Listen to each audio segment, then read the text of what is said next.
আসসালামু আলাইকুম viewers, welcome to my channel Sifat স্মম কিচেন। আশা করছি আপনারা সবাই ভালো আছেন। আজ আমি আপনাদের মাঝে নতুন আরেকটি পিঠার রেসিপি নিয়ে হাজির হলাম। আজ আমি আপনাদের তৈরি করে দেখাবো কালারিং পাটিসাপটা পিঠা। আশা করছি আমার আজকের এই কালারিং পাটিসাপটা পিঠাটি আপনাদের ভালো লাগবে।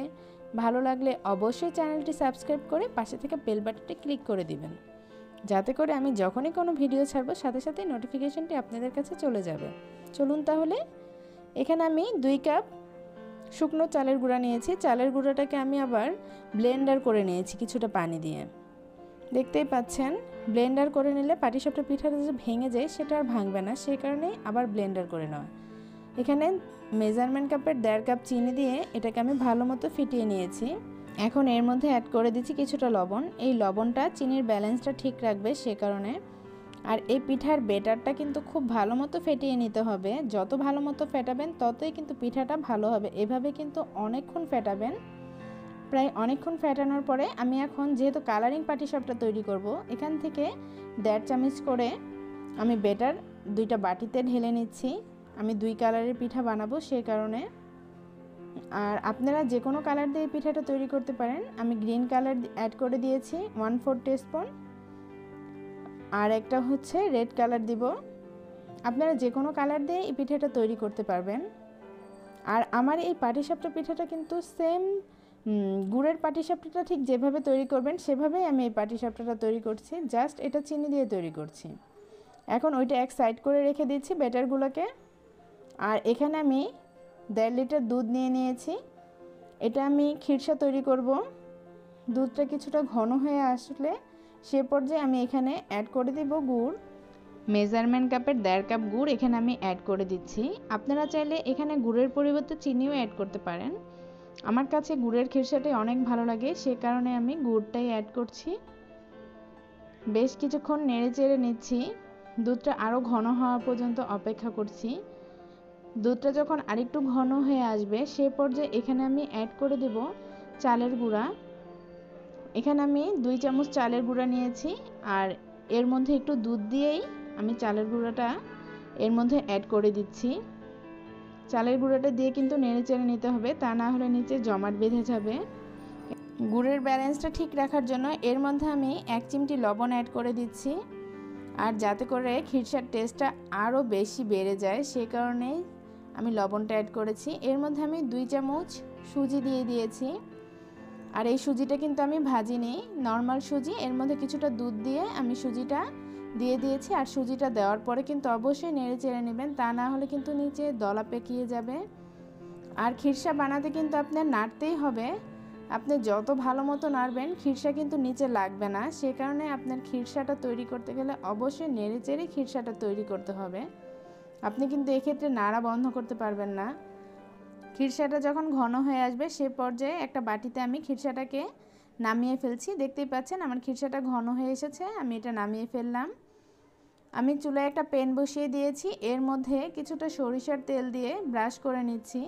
যেহেতু আমি পাটিসাপটা পিঠা তৈরি করব, অবশ্যই চেষ্টা করবেন যে কোনো কড়াই বা ফ্রাই প্যানে যেটাই ইউজ করেন না কেন একটু অয়েল ব্রাশ করে নেবেন, যাতে করে পিঠাটা লেগে না যায়।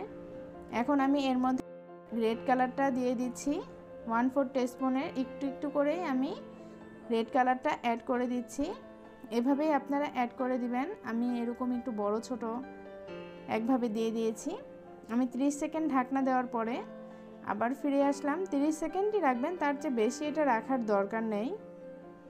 30 সেকেন্ড হয়ে যাওয়ার পরে আমি এর মধ্যে 1 চামচ বেটার দিয়ে দিচ্ছি।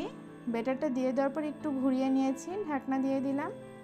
আমি কিছুক্ষণ রাখার পরে আমি ঢাকনাটা তুলে নিচ্ছি।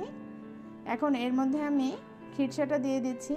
খিরসাটা অবশ্যই একটু বেশি করে দেওয়ার চেষ্টা করবেন। খিরসা দেওয়ার সময় কিন্তু কোনো প্রকার কিপটামি করবেন না। পাটিসাপটা পিঠার খিরসাটাই কিন্তু বেশি মজার, সে কারণে খিরসাটা একটু বেশি দিলেই পিঠাটা খেতে কিন্তু খুব বেশি ভালো লাগবে। এরপরে পেঁচিয়ে নেবেন। আর এটা তো বলে দেওয়ার কিছু নেই, বুঝে নিতে হবে। এভাবে পেঁচিয়ে পেঁচিয়ে পিঠাটা তৈরি করতে হয়। আর চেষ্টা করবেন অবশ্যই ফ্রাই প্যানে পিঠাটা তৈরি করার, তাহলে আর কোনো প্রকার সমস্যা হবে না। যদিও সমস্যা হয়ে থাকে তাহলে বেটারে সমস্যা হতে পারে।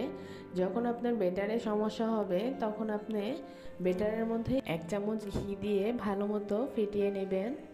তারপরে আপনি পিঠার বেটারটা তৈরি হয়ে যাবে। আশা করছি এরপরে আর কোনো প্রকার সমস্যা হবে না বেটারে।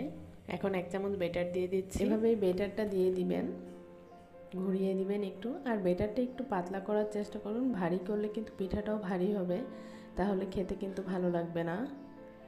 আর পিঠাটা কিন্তু অবশ্যই খিরসাটা একটু বেশি দিবেন। খিরসা দেওয়ার সময় কিপটামি করবেন না, কারণ এই পাটিসাপটার এই খিরসাটাই কিন্তু খেতে বেশি মজার লাগে।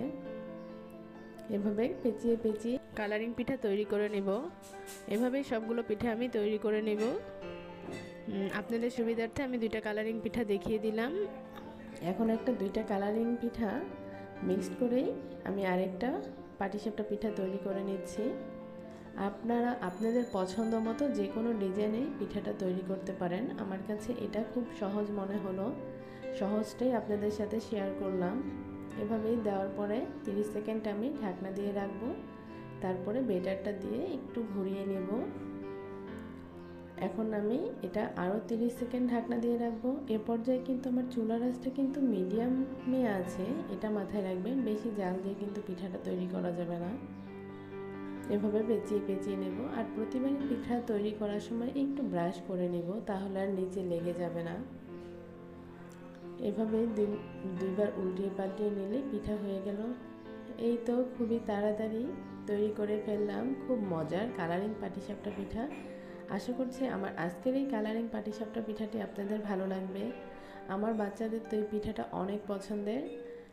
আমার এই ভিডিওটি যদি ভালো লাগে থাকে অবশ্যই একটা লাইক করবেন এবং কমেন্টস করবেন, শেয়ার করতে ভুলবেন না। আজকের মতো এখানে বিদায় নিচ্ছি।